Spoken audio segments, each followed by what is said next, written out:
Alors, en tout cas, bonjour à vous tous.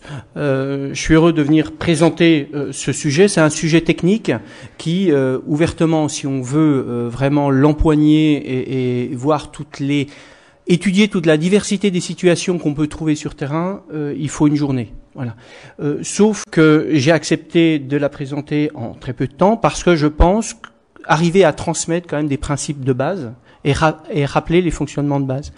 Donc l'objet, c'est que vous repériez ou que ça mette un peu d'ordre dans nos têtes. En tout cas, moi, j'ai travaillé pendant plus de 10 ans sur chantier et je me posais ces questions-là.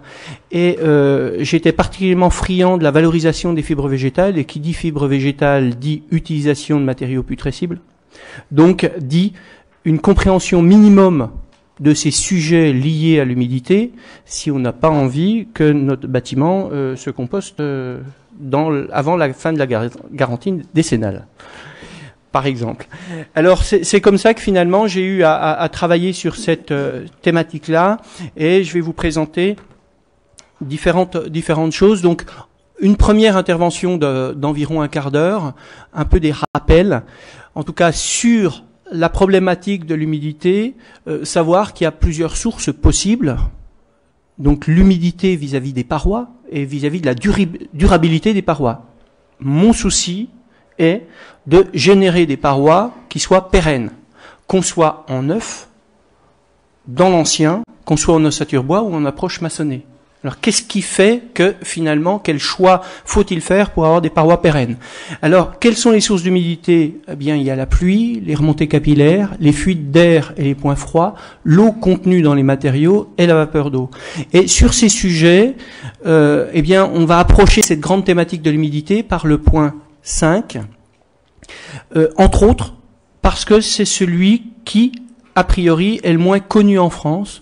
En tout cas, si on compare les connaissances qu'il y a à l'étranger par rapport à les connaissances qui sont divulguées en France, c'est vraiment un sujet qui est, pour l'instant, assez nouveau en France. En tout cas, on l'a pas. Moi, qui ai une formation génie civil, on m'a pas appris grand-chose pendant ma formation sur ce sujet-là. Et quand on lit un peu les publications, il y a relativement peu d'informations en français sur ce sujet-là. Donc c'est par ce sujet-là qu'on va approcher la thématique.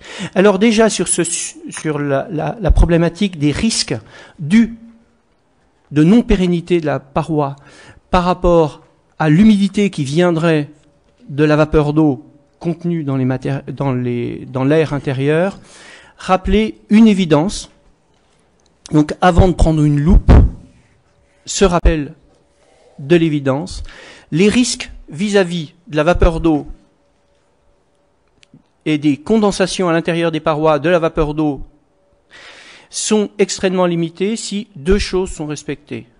La première, si la ventilation des locaux est effective, et je sous-entends pendant la période de chauffe. Pourquoi? Parce que en dehors de la période de chauffe, quand on est dans un bâtiment classique, eh bien, les fenêtres sont ouvertes régulièrement, les portes sur l'extérieur sont ouvertes régulièrement, donc quelque part nos bâtiments ils sont fermés pendant la période de chauffe, et les problématiques de rentrée de vapeur d'eau à l'intérieur de nos parois se fait pendant cette période de chauffe. Donc première chose, si la ventilation des côtés locaux, disons des locaux est effective. La deuxième chose, si l'étanchéité à l'air est effective, côté chaud de l'isolant. Donc si vous respectez ça, on est a priori, on limite les risques. Et ça, je dirais, si vous respectez les règles de l'art, c'est fait. C'est-à-dire que on a une réglementation qui a 30 ans sur la VMC, sur la ventilation, qui impose des débits d'air minimum. Si vous respectez ça et si vous faites passer les isolants avec la membrane devant comme il le faut, ces deux conditions sont respectées. Là, une petite un essai qui a été fait en laboratoire pour réaliser l'importance de l'étanchéité à l'air. Donc c'est un essai qui a été fait à Stuttgart où ils ont regardé la quantité de vapeur d'eau qui rentrait à l'intérieur d'un isolant s'il y avait une membrane continue devant ou, en comparaison, si la membrane avait une fissure, donc on a pris une surface d'1 mètre, une fissure d'1 millimètre au milieu de notre mètre d'isolant. Et là, eh bien, en fonction du comportement de la membrane, est-ce qu'elle est par vapeur complet ou pas, ou est-ce qu'elle ne fait que freiner la vapeur d'eau? Eh bien, la différence, donc si elle est continue, il y a entre 0 et quelques grammes de vapeur d'eau qui rentrent dans le mur, et s'il y a cette fissure d'1 millimètre au milieu de notre mètre carré, il y a jusqu'à 800 grammes par jour qui rentrent dans le mur. Donc ça, simplement pour imager la deuxième thématique, et ouvertement, l'étanchéité à l'air des bâtiments, c'est un sujet à part entière depuis 5 ans en France, et on sait pour différents sujets, donc entre autres celui-ci vis-à-vis de l'humidité, c'est un sujet de première importance. Mais ça ne suffit pas, la gestion de la vapeur d'eau dans les parois est plus complexe, donc on va regarder ce qui se passe vraiment. Alors dans certains cas, cette vapeur d'eau peut condenser, et de l'eau condensée, de l'eau liquide, on l'appelle l'eau liquide, peut poser problème. Donc c'est pas parce qu'il y a de la vapeur d'eau dans une paroi qu'il y a problème. Il n'y a jamais problème avec la vapeur d'eau. C'est quand elle se condense. Mais c'est pas parce que l'eau a commencé de condenser qu'il y a problème. D'accord? Mais effectivement, s'il y a de l'eau condensée, il peut y avoir problème. On va prendre la loupe là, et puis après je laisserai l'auxiliaire parler des problématiques, je dirais des sinistres qu'on peut avoir quand on maîtrise mal ce sujet-là. On va prendre la loupe donc là on a une approche un peu scientifique pour voir ce qui se passe là, et puis après l'intervention de l'auxiliaire, on regardera grande famille on regardera vraiment ce qui se passe avec deux exemples, en isolation thermique par l'intérieur et en isolation thermique par l'extérieur. Alors déjà, pour comprendre cette problématique d'humidité, il faut réaliser que quand on parle d'humidité, c'est soit de la vapeur d'eau, soit de l'eau liquide. On appelle ça l'eau liquide en opposition au terme générique eau. Voilà. Donc c'est soit de la vapeur d'eau, soit de l'eau liquide. Il faut simplement savoir que les mécanismes de déplacement de la vapeur d'eau à l'intérieur d'une paroi ne sont pas les mêmes que les mécanismes de déplacement de l'eau à travers une paroi. C'est-à-dire que pour connaître le comportement d'un matériau vis-à-vis de l'humidité, il faut connaître son comportement à la vapeur d'eau d'une part, et d'autre part son comportement à l'eau. Alors, le comportement à la vapeur d'eau, il faut simplement enregistrer que les problématiques sont des problématiques hivernales, c'est-à-dire que s'il y a de la vapeur d'eau qui rentre dans nos parois, c'est l'hiver, lorsque le bâtiment est fermé, et lorsqu'il y a un air extérieur particulièrement sec. Voilà. Donc il faut savoir que quand on vit l'hiver dans un bâtiment, chauffé donc a priori pas à tout vent, eh bien il y a une production importante d'humidité à l'intérieur du bâtiment, ce qui génère une pression de vapeur d'eau sur les parois d'enveloppe de notre bâtiment. Donc c'est le phénomène naturel de la vapeur d'eau l'hiver sous nos climats.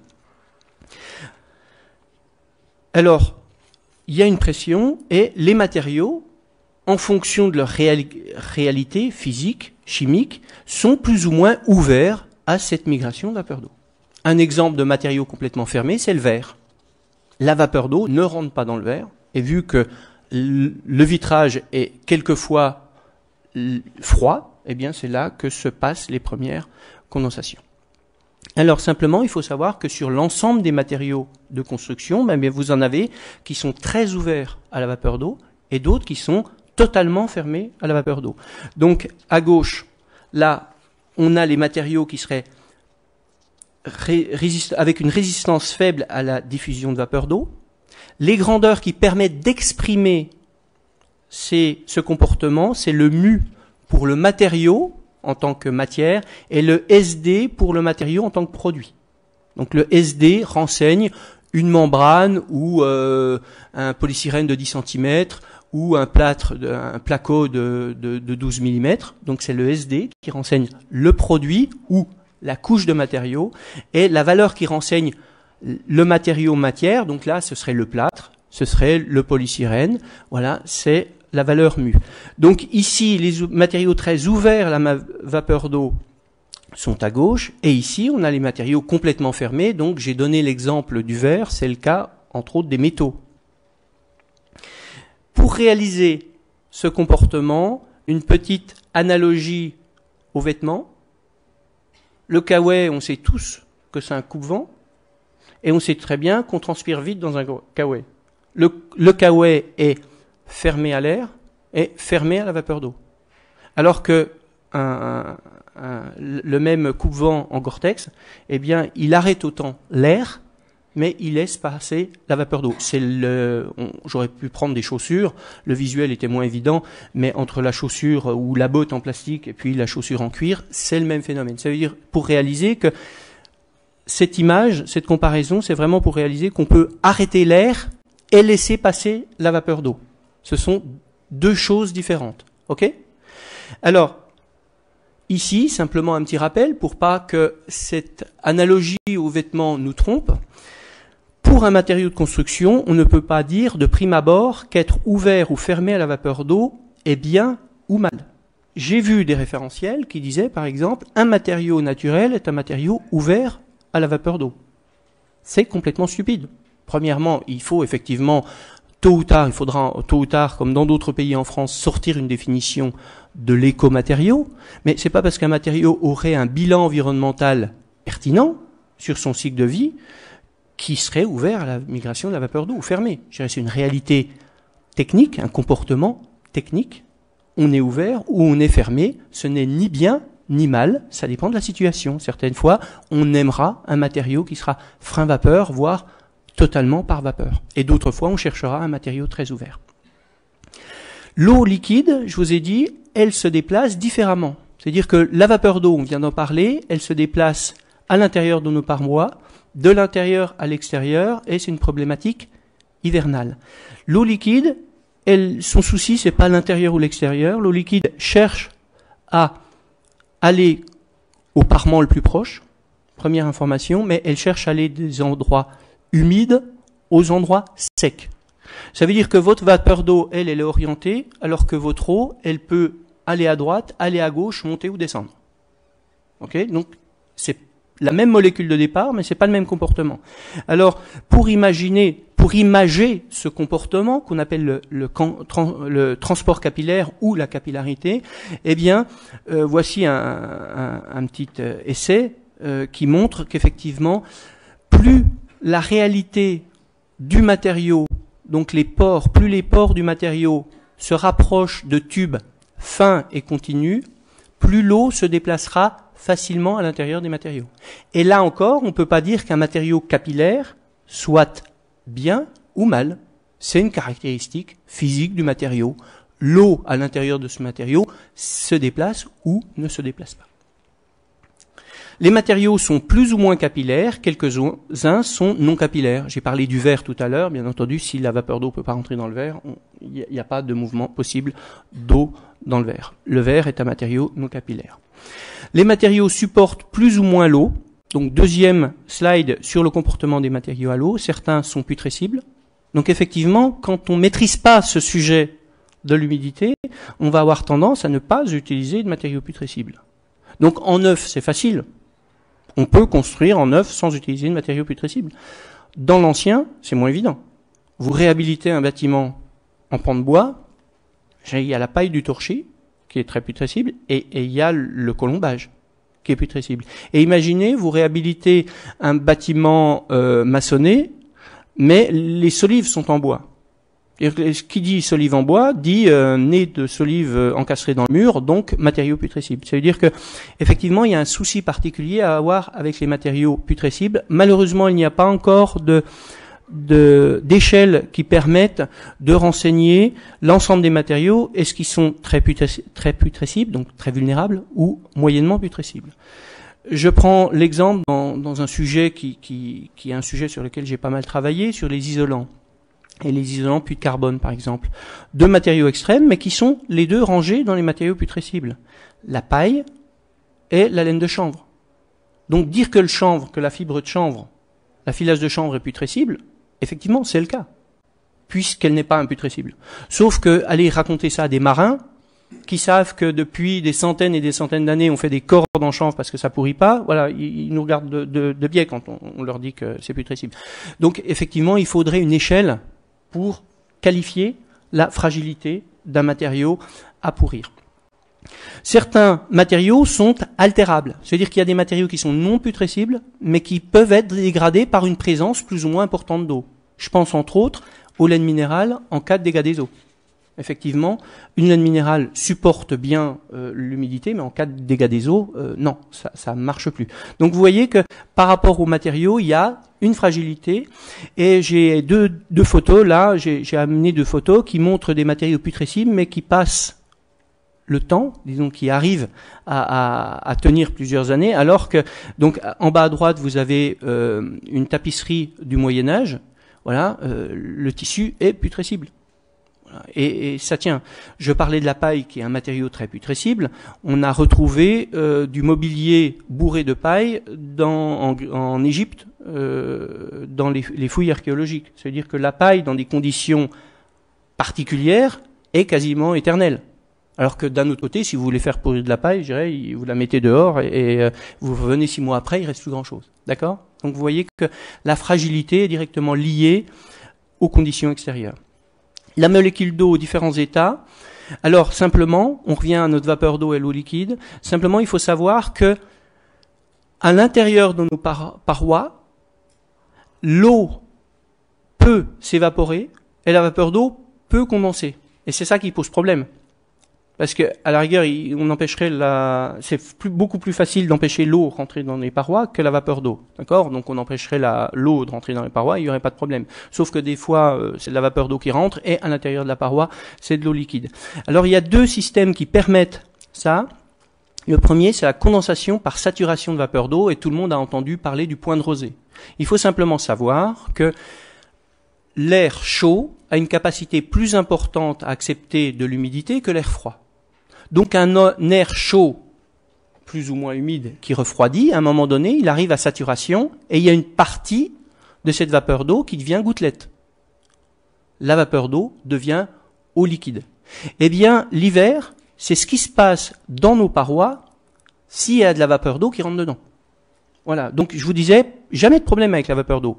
Par contre, une fois que l'eau condense, que la vapeur d'eau se transforme en eau liquide, peut-être problème. Donc finalement, il faudra gérer tout ça pour limiter les risques et faire que la condensation, les points de condensation soient le plus près possible, le plus rare possible et le plus près possible de l'extérieur. Donc là, vous avez le diagramme de Mollier qui lie humidité et température, donc un diagramme qui permet de savoir où on en est et le point. Vous voyez le point, on peut estimer que, on va dire que l'air de cette salle est moyennement chargé en humidité, donc il y a 7 grammes de vapeur d'eau par kilo d'air sec, donc c'est le point bleu, et que la température est à 20 degrés.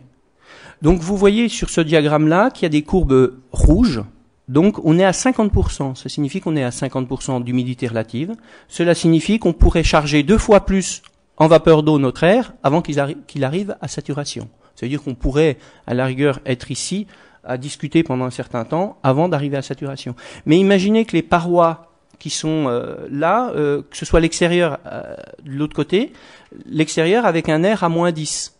Eh bien, à un moment donné, notre air qui se comporte bien là, eh bien, il va traverser la paroi et à un moment donné, il sera à un point de saturation, donc qui est là autour de 9 degrés. Donc, à 9 degrés, au milieu de notre paroi, à 9 degrés, il commencera à condenser.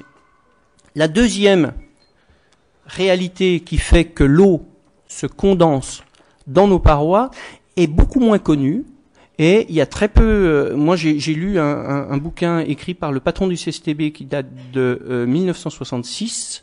Ça doit être, il doit s'appeler Savoir construire, où il parle de ça. Mais dans la littérature française, on parle très peu de ça. C'est simplement, il faut savoir que la très grande majorité des matériaux de construction est hygroscopique. Ça signifie quoi? Ça veut dire que naturellement, de l'eau, de la vapeur d'eau se fixe en eau dans les pores des matériaux. Voilà. Donc, ça revient un petit peu sur le devant de la scène, entre autres, lorsqu'on parle de changement des matériaux à changement de phase. Donc, c'est BASF, entre autres, qui a mis en place des cires dans des plaques de plâtre qui passent de l'état liquide à l'état gazeux à basse température pour, on va dire, en simplifiant, pour créer du froid lorsque la température s'élève. Eh bien, finalement, le comportement hygroscopique est celui-ci, mais avec l'eau. Voilà, il faut simplement savoir que dans des conditions normales de température et d'humidité, la majorité des matériaux Donc majoritairement les matériaux végétaux et la terre crue a la capacité de fixer.